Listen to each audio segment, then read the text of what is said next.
While at Trailblazers by Eleanor McLellan Roleston. An article written for the Birmingham Optimist Club. Newsletter, March 20, 2025. I attended Wayne State University 65 years ago. I was thin. I had dark brown hair. I was agile and energetic.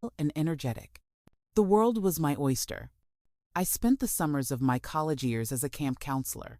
I worked the first summer at Camp Metamora, which is a Girl Scout camp. I liked the experience there. The next 2 summers I worked at Trailblazer camps in New Jersey, which was rustic and served underprivileged children and its burros. It was there that I was far away from home for the first time. It was there that I was encouraged to write about my feelings and experiences. It was also there that I met the most remarkable woman I have ever met, Lois Goodrich. She played a huge part in the person I have become. My last 2 summers as a college student were spent at Camp Pinecliff in Harrison, Maine, where I was the mountain climbing counselor. What an adventure that was. At that camp, the campers were from wealthy families, and the sleeping facilities were cabins instead of teepees and lean-tos in front of a fire pit, so it was a different experience. While I was at Trailblazer camps, I wrote the following letter to myself, which I recently found in an old book I had compiled. My handwriting then was much better. It was still small and angled, but very clear. I opened my E's then, which is something I rarely do now, for some odd reason. Letter.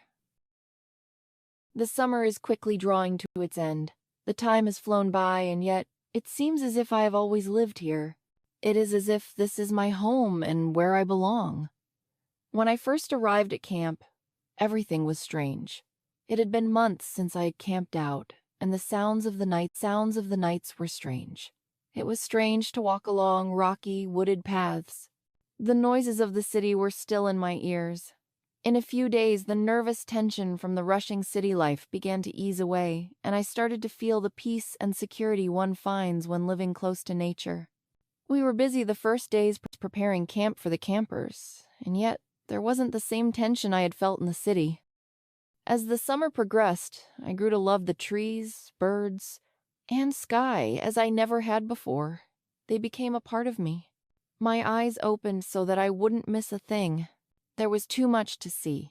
Insects, new flowers, the patterns the wood of the fallen chestnut trees made, the way the mountains changed daily, the plants growing in the garden, and so many birds, deer, and other wild animals. Each time I looked, I saw them anew. There was always something to see and to learn. The sounds, how I have loved them. The katydids that are so loud you can barely think above their noises. The sounds of the pewee, towhee, and ovenbird. The sounds of the leaves rustling in the trees and Pioneer Brook gurgling in the night. These are sounds I will miss in the city. How will I get to sleep without them? Little things mean so much here. The slightest observation is thrilling.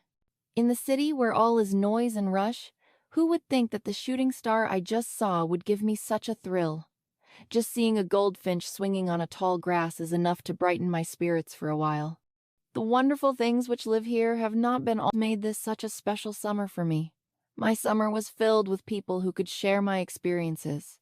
They were people who I played with, worked with, and shared my disappointments and troubles with. We all went through much the same thing. I learned to feel closer to a greater number of people than I ever have in my life. When something happened to another, I felt also their sorrow or their joy. It was then that I first knew the love which Christianity means. Soon it will be time to return to the city. There will no longer be a roof of leaves over my head, and the sounds will not be peewees, gurgling water, or the donkey's bray. Many times I will be discouraged and tired of the city. It is then that memories of camp will help me hold my own. I will be able to recall the serenity of the woods, the friends I have made here, and know that life is good and worth the troubles one must endure to be here on earth.